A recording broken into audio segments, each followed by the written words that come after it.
Hi students, today we are going to see about how to create table in Word.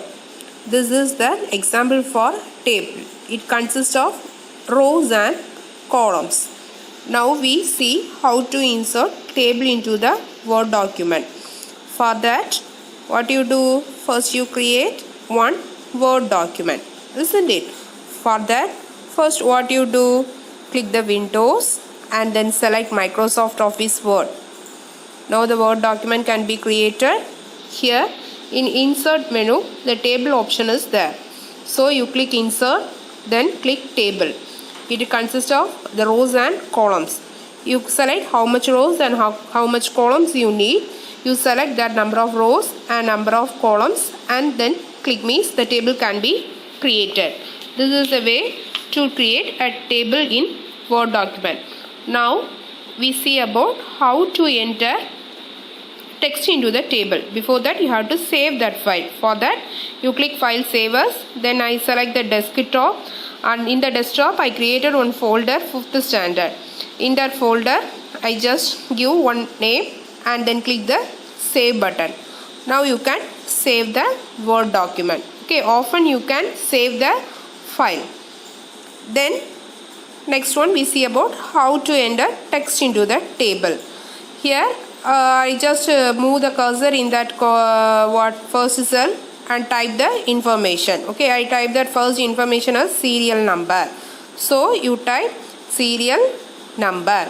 Okay, if you want to move to next cell means you use the tab key in keyboard, or you just use the mouse to move to the next cell. Okay, if you keep the mouse to next cell means the mouse can be moved. Okay, the cursor blinks now. After that you type the second information. Likewise, I want to type the next information, so I use the tab key, or what you do, you just move the mouse and click on that cell means you have to type it. Now simultaneously I type all the information in the table. Okay, each and every time you can save the table. Then only if the power goes off means you can get back your file. For that, often what you do, you have to save. What is the shortcut key to save?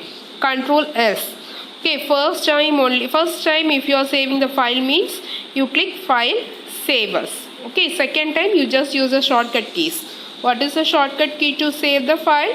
Ctrl plus S. Okay. Now the second row's information can be typed. Okay, whatever table you want to type, you have to first decide it, then type the information. Okay, or you just take your book or take any sample table from the net, or you just download it and see the table and type the information. Okay, this is the way to type information in the table. Okay, then you have to see about selecting a part of table. After you type this, you have to see how to select a part of table. Okay, for that what you do means you just move the mouse to above any of the row or any of the column. Okay, and then what do you do means you just click the layout tab. Okay,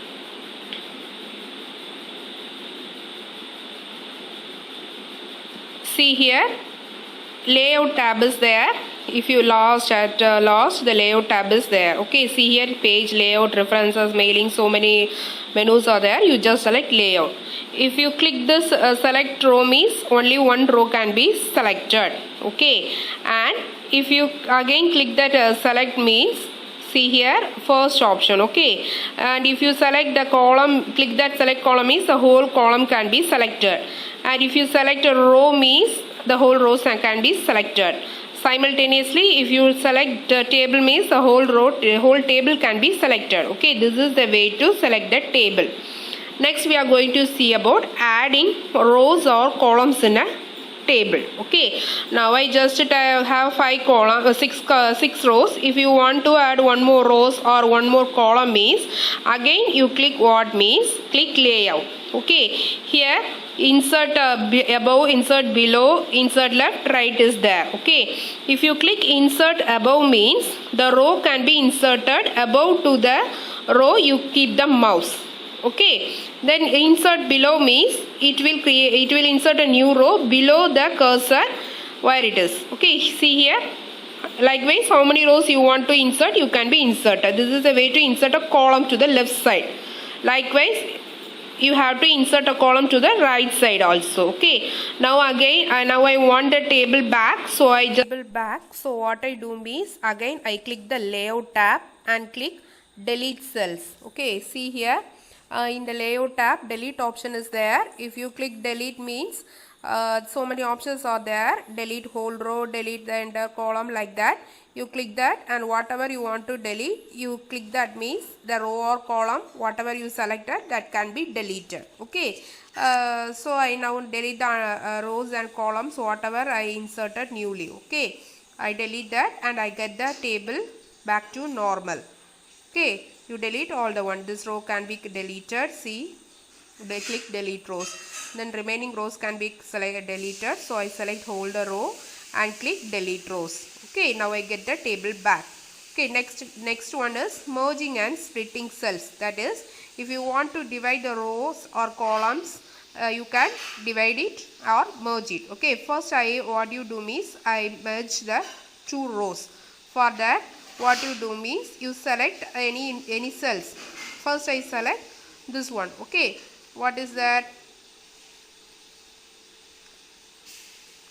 I want to merge this first row and second row in first column. You select that and click layout tab. In the layout tab, click merge cells. See here, now the first row and second row column row can be merged. And if I want to merge these two columns means, you select that and merge cells means the whole column and row can be merged. Did you see the reference? Okay, this is the way to merge the cells. Okay, now next one we are going to see about how to split the cells. Okay, for that, in what row or what column you want to split the cells, first you select that. Okay, for that I select this one. See here, the serial number and 1. You select that,